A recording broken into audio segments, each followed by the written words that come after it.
Welcome to a new podcast where you learn English by listening to native speakers and also learn powerful life lessons from great books. Today we're diving into a really interesting one, Atomic Habits by James Clear. Yeah, it's super popular. And, he actually started sharing these ideas online, didn't he? Way back in 2012. That's right. He built up this huge email list, which kind of shows how much people want to figure out their habits, how they work, and how to make them better. Absolutely. So for this deep dive, what we really want to do is break down the main ideas from Atomic Habits using simple English. We're aiming for a B1 to B2 level. Yeah, the goal is to make it really clear how these tiny changes you make every day can actually lead to some pretty big results down the line. Small steps adding up. And hey, if you find this useful as we go along, please do give it a like, maybe leave a comment. Oh, definitely. Share it with friends, anyone you think might like it, and subscribe so you don't miss out on our future deep dives. Okay, let's jump in. So, Atomic Habits.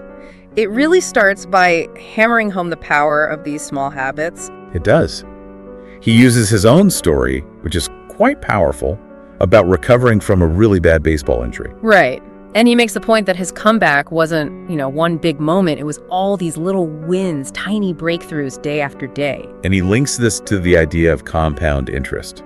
It's a great analogy, I think. Like with money, how small amounts grow. Exactly. Just like money compounds, your habits do too. Small improvements, even just getting 1% better each day, can lead to massive results over time. But the flip side is true too, right? Small bad habits can compound negatively. Oh, for sure. Things like your finances, your health, but maybe how much, even just how messy or tidy your house is.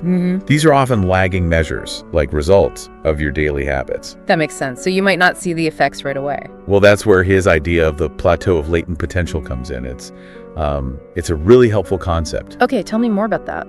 Think about an ice cube. You heat it up from, say, 25 degrees Fahrenheit up to 30, 31. Nothing looks like it's happening. It's still ice. Right, still solid. But then you hit 32 degrees and bam, it starts melting. All that energy you put in wasn't wasted. It was being stored up. Ah, okay, so the effort isn't lost. It just takes time to see the breakthrough. Precisely. It's encouraging, because sometimes you feel like you're putting in the work but not seeing results. You might just be on that plateau, storing energy before the change happens. Which kind of links to his next big idea, doesn't it? Focusing on systems, not just goals. Yes, exactly. He argues that if you're unhappy with your results, like maybe you want to lose weight or get a promotion, just focusing on the goal itself often only leads to temporary fixes. So cleaning your messy room fixes it for a day, but it'll get messy again if you don't change how you live in it. That's a perfect example. True improvement, the lasting kind, comes from fixing the systems, the processes, the habits that cause those results in the first place. So for weight loss, it's not just the goal weight, it's the system of eating well and exercising regularly. Exactly. Address the root cause. Plus, he points out that goals can mess with your happiness. Well, you often fall into that trap of thinking, okay, once I reach this goal, then I'll finally be happy. Ah, I see. So happiness is always just around the corner, never right now. Right. You're constantly delaying it. Focusing on the system, the process, lets you find satisfaction in the daily actions, not just the final outcome. That's a much healthier way to look at it. And then there's the whole identity piece, which I found fascinating. Oh yeah, that's huge. He basically says your habits are often a reflection of the type of person you believe you are. So what you do reinforces who you are. Pretty much. It's less about achieving a specific outcome, like running a marathon, and more about becoming the type of person who runs regularly. Like his example about voters. If you see yourself as a voter, you're much more likely to actually vote. It becomes part of your identity. And then the habit of voting reinforces that identity. It's a feedback loop. So the goal isn't just read more books, it's become a reader. You got it. Yeah. That shift in focus towards identity is like the core of lasting behavior change, according to Clear. Okay, so if identity is the why, how do we actually build the habits? He has those 4 laws, right? Yes, the 4 laws of behavior change is a really practical framework. He breaks down any habit into 4 stages. Cue, craving, response, and reward. Cue, craving, response, reward. Got it. And he says every habit follows this pattern every single time. Your brain cycles through these stages. So the cue is the trigger, like seeing cookies on the counter. Exactly. It's the signal. It tells your brain, hey, there's a potential reward nearby.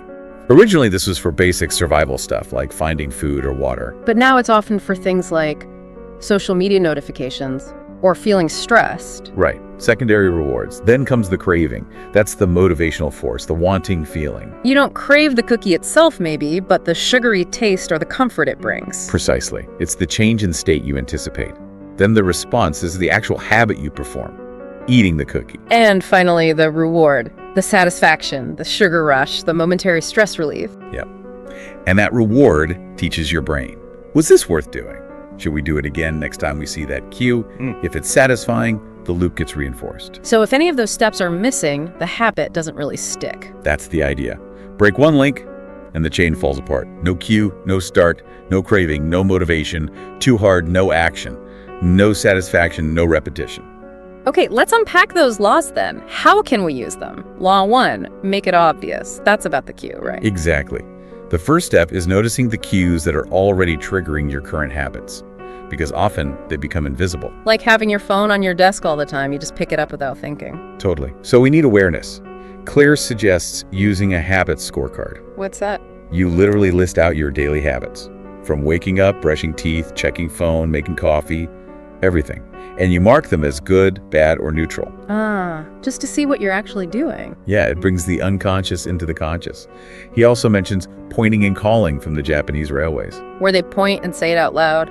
Yeah, like signal is green. It forces awareness. A bit unusual for daily life maybe, but the principle is sound. Okay, so once you're aware, how do you make the good habit cues obvious? Two main strategies: implementation intentions and habit stacking.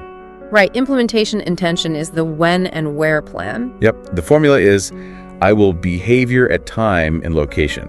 So not just I'll exercise more, but I will do 20 push-ups at 7 a.m. in my living room. Super specific. It makes it harder to forget or put off. Definitely. And habit stacking is about linking a new habit to one you already do. Like after I finish my morning coffee, I will meditate for 1 minute. Perfect. You use the completion of an existing habit as the cue for the new one.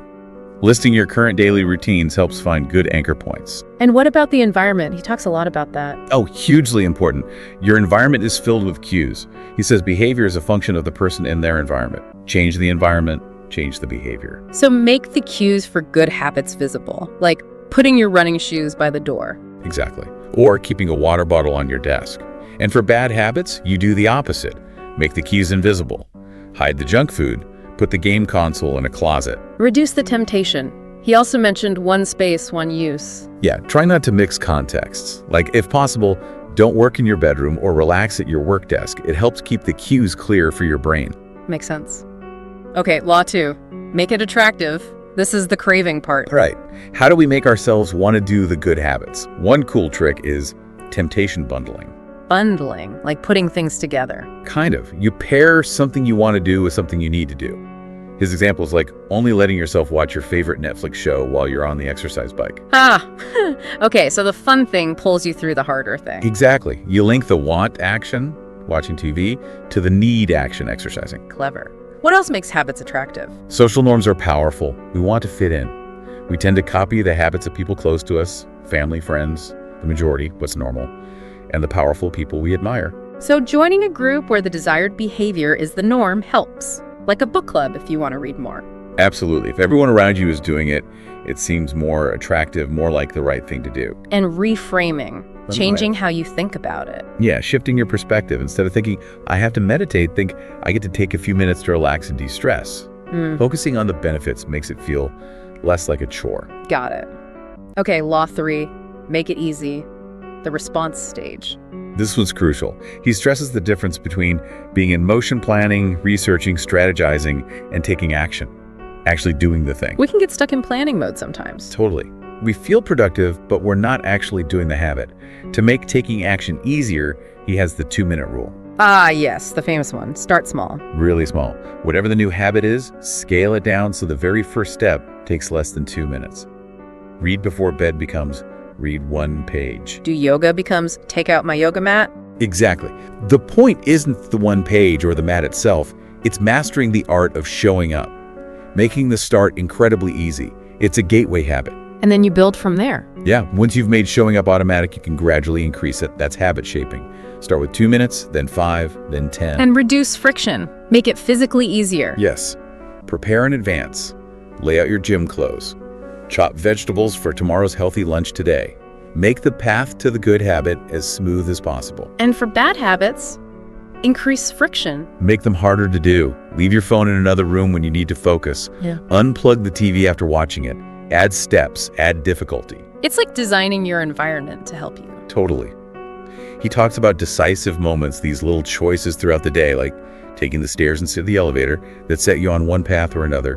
Make the better choice the easier one. And priming the environment, like resetting the room. Yeah, cleaning up your workspace after you finish so it's ready and inviting for next time.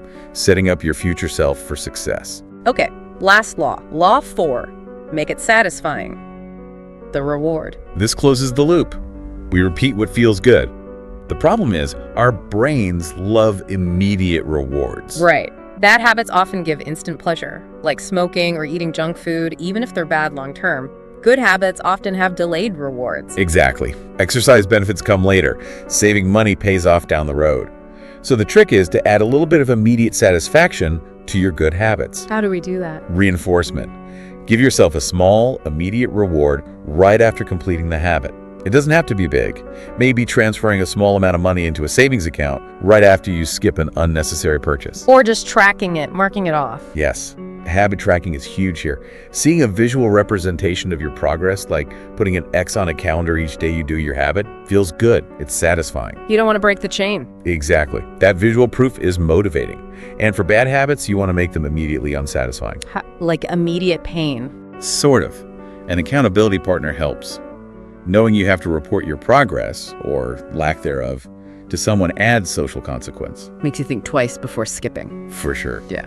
And a habit contract can formalize this. You write down your commitment and the penalty for failing, maybe having to pay a friend money or do something unpleasant. Ooh, that adds some real stakes. It makes the consequence of the bad habit immediate and undesirable. Okay, those are the 4 laws. Clear, practical. He mentioned some advanced stuff too. Yeah, briefly. Things like aligning habits with your natural talents. Play games you're good at, basically. Makes sense. You'll stick with it easier if you have some natural ability. Right. And the Goldilocks rule, keeping tasks at that sweet spot of difficulty. Not too easy, boring, not too hard, discouraging, just challenging enough to stay engaged. Because boredom is a threat to habits. It really is. Consistency matters more than intensity, especially when motivation fades. Just keep showing up.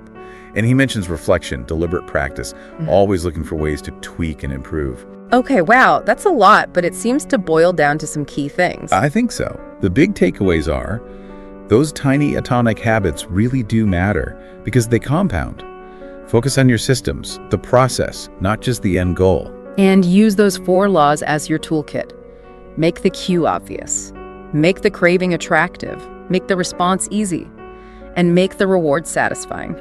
Nail those. And you've got a solid framework for building better habits and breaking bad ones. It's all about making small, manageable changes. So maybe for everyone listening, the challenge is to think of just one really small atomic habit you could start today using one of these ideas. Yeah, just one tiny thing. Make it obvious, make it attractive, make it easy, make it satisfying. Pick one. A great starting point. Well, thank you so much for unpacking all of that. My pleasure. It's a fantastic book with really actionable advice. It really is. So thank you all for tuning into this deep dive into atomic habits. We hope it was helpful. Thank you for joining us today. We wish you good health.